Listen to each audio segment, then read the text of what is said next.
పంతులు గారు నిజమే కదా? ఏయ్, నువ్వు వంటలు చేయడానికి వచ్చావు కదా, నీకిక్కడే పని. వెళ్ళి వంటలు చేసుకోపో. ఆ, ఆ,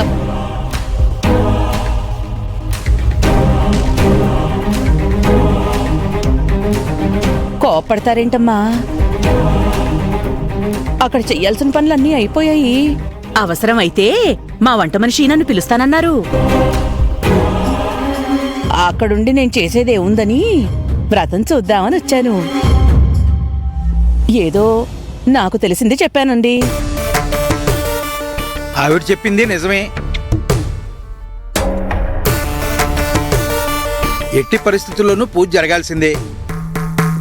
రాజీవ్ బాబు గారి మొదటి భార్య ఇక్కడే ఉంది కాబట్టి ఆవిడ్ని కూర్చోబెట్టి పూజ జరిపిస్తే చాలా మంచిది.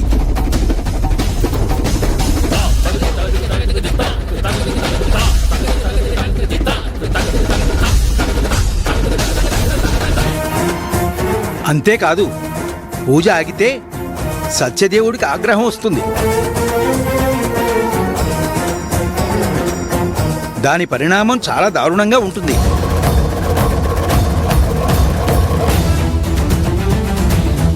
దాంతోపాటు 5 రోజుల్లో చేయాలనుకున్న ఆ కార్యక్రమం కూడా ముహూర్తాలు లేక 4-5 నెలల తర్వాత చేయాల్సి వస్తుంది.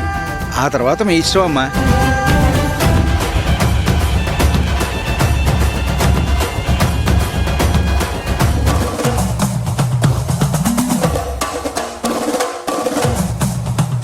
ఒక్క నిమిషం పంతులు గారు, నేనొకసారి మా కోడలతో మాట్లాడొస్తాను. అమ్మా, ఇప్పటికే చాలా ఆలస్యమైంది. అదేదో తొందరగా తేల్చండి. అలాగేనండి.